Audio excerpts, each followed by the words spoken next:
Welcome to the Horror Vault channel. We bring you the most unbelievable stories that will leave you wide-eyed and wanting more. Subscribe now and hit the like button to join in the fun. But remember, once you've signed up, there's no turning back.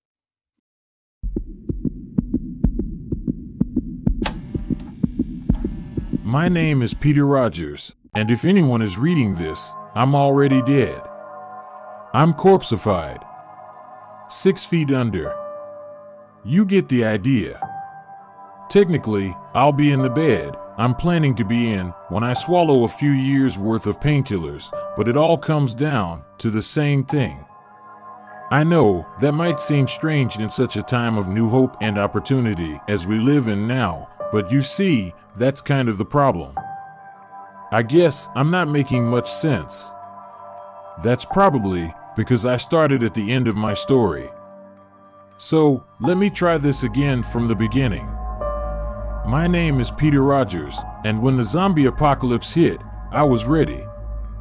Don't think for a second that I was some kind of badass or anything, at least not yet. No, I was just a nerd who was 24 and still living at home, but I had seen every zombie movie ever made. I'd seen every TV show, played every video game, and read every book or comic ever created on the subject. So when I was ordering a hot dog outside the stadium at a high school football game, and a guy came shuffling up with ripped clothes and grunting and started biting people, I was the only one that didn't panic. It was something I had always known was going to happen eventually. I ran away while everyone else moved in to help. As I pulled out of the parking lot in my beat-up old pickup, I saw the people that had been bitten turn on the ones that came to help them. It was a bloodbath. Didn't those idiots know how this worked? I made a quick stop by the neighborhood grocery store and bought a couple carts full of canned goods. Sirens screamed in the distance when I was throwing the groceries into my vehicle. I hurried home and locked all the doors and windows. My dad was a gun nut, so I grabbed all the weapons I could find from their cabinets or shelves in the garage and loaded any that weren't already. I then placed them at key locations around the house. Next, I used a stack of old lumber in the basement to board the windows. I was rather proud of myself. I already had a safe place to hide, while everyone else was just starting to realize what was going on. When I had done all of this, I realized it was a couple of hours past the time my parents normally got home. I felt sick. No, it was worse than that. Somehow I knew the zombies had got to them. It was devastating. I just sat in the living room and waited for hours. It got dark outside, and I heard people screaming nearby. I peeked out a crack in one of the boarded windows and saw dozens of zombies shuffling down my street. The way they moved and their moaning and grunting was exactly what I'd always expected, but it scared the crap out of me anyway. At that moment, something banged against the front door of my house. The doorknob rattled, and then I heard a faint scratching sound. I crept slowly to the door and peeked through the peephole. My mom and dad had finally come home, but both of them were zombies. I couldn't bear the thought of either of them living as mindless undead, so I did the only thing I could think of.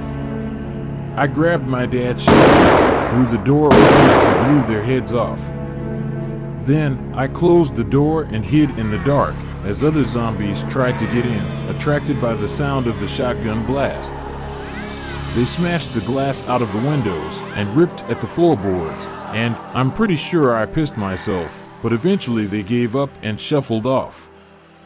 The next day, I made a run to the local hardware store for some supplies to better fortify my house. As I'd always suspected, the zombies were less active during the day. I still had to put a few down, but it was easier in the light of day. The zombies weren't smart, and they were so absurdly slow. I think that was when I started to enjoy killing them. I knew I should be upset about my parents, and I was. But it had already started to fade. There just wasn't time to mourn loss in a zombie apocalypse. It sort of just came with the territory. I grabbed the supplies and turned my house into an impenetrable fortress. I even built a little stand on the roof where I could snipe at wandering zombies when I felt like it. This went on for weeks. I upgraded my house's defenses, looted guns and ammo, stockpiled an insane amount of food, and killed a lot of zombies. It was great. I was the happiest I'd ever been. I know what you're thinking. What kind of sick freak would be happy after so many people died? After our whole world ended? Well, the truth is I didn't think about it much. You see, I never had a place in the old world. I was an ugly, slightly overweight nerd with no friends. Even my parents thought I was a disappointment. Hardly a day went by without one of them making a comment about me getting a job or going back to school. The extended family was even worse. None of them realized that constantly putting me down ensured that I would never have the confidence to make something of myself. Then the zombies came, and nobody was there anymore, but me and them, and I finally discovered what I was good at, killing the shuffling freaks.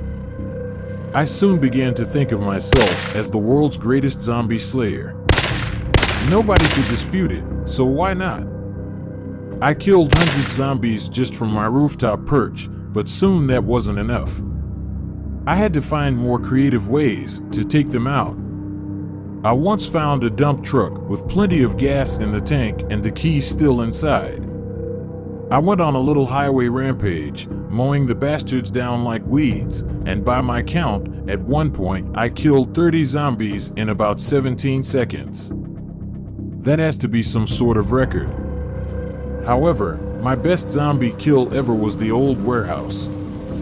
I doused an abandoned warehouse with lighter fluid and petrol. Then I ran around with an air horn to attract the attention of as many zombies as possible. I led hundreds of them into the warehouse, hiding in a closet by the door, and when the opportunity presented itself, I ran back out and locked them in. Then, it was a simple matter of setting the whole building on fire and watching it burn down around them. Classic. I was on cloud 9. So how did I get from there to where I am now, about to kill myself? I suppose that everyone reading this knows the truth about the zombie apocalypse, so the answer is pretty obvious. It all went to hell when I was making a run to loot a downtown gun store. The street was more congested than I would have liked, so I crept across as silently as possible, taking a few of them out with a machete to the brain to avoid drawing undue attention. I found all kinds of good stuff inside, including a few grenades I couldn't wait to try out, so I filled my duffel bag quickly. When I went back outside, a few dozen zombies had surrounded the entrance to the store. It seemed like a great time to use one of the grenades, so I fished one out of the bag and grabbed the pin. At that moment, I heard a soft buzz in the distance. The zombies must have heard it too, because they all turned toward it. The sound grew louder until I finally spotted the source, a small army of military choppers headed straight for us. It was so surprising, I could only watch them come motionlessly. I had been so sure everyone was dead. By the time I'd gotten around to checking the TV and the radio, after the zombies came, all the stations were dead. It had seemed a safe assumption that everywhere else was affected too. The choppers flew overhead. Small hatches dropped open in their bottoms, and an orange gas poured out, raining down on us, on me.